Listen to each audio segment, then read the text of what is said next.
বিহারে ভোটার তালিকা যাচাই বাছাই নিয়ে রাজনৈতিক অস্থিরতার মধ্যেই দেশের প্রতিটি রাজ্যে এই অনুশীলন করা হবে বলে স্পষ্ট করে দিয়েছে ভারতের নির্বাচন কমিশন। এক্ষেত্রে ঘরে ঘরে গিয়ে যাচাই করা হবে ভোটারদের।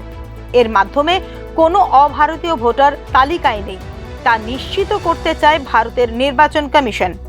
পরবর্তী পালা সেই রাজ্যগুলির যেখানে 2026 সালে অনুষ্ঠিত হবে বিধানসভা নির্বাচন।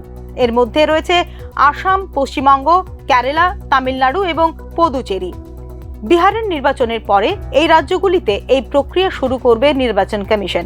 এই মহড়ার আসল পরীক্ষা হবে আসাম এবং পশ্চিমবঙ্গে। বাংলাদেশি অনুপ্রবেশকারীদের উপস্থিতি নিয়ে এখানে ইতিমধ্যেই উত্তপ্ত হয়ে উঠেছে রাজনীতি। পরবর্তী ধাপে উত্তরপ্রদেশ, গুজরাট, পাঞ্জাব, হিমাচল প্রদেশ, গোয়া এবং মণিপুরে নির্বাচন হবে। 2027 সালে এসব রাজ্যগুলিতে অনুষ্ঠিত হবে নির্বাচন।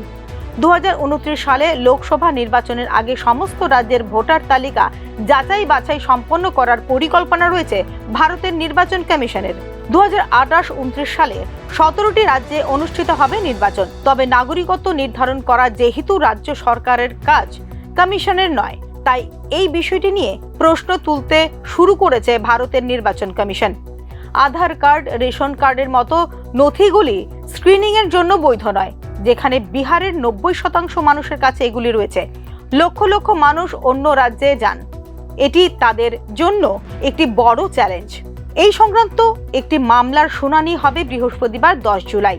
উল্লেখ করা যেতে পারে, নির্বাচনের সময় তোলা ছবি, সিসিটিভি ফুটেজ, ওয়েব কাস্টিং এবং ভিডিও রেকর্ডিং কেবল 45 দিনের জন্য সুরক্ষিত রাখা হবে বলে আগেই জানিয়ে দিয়েছেন নির্বাচন কমিশন। এরপরে মুছে ফেলা হবে সমস্ত নথি। Bureau report, news now.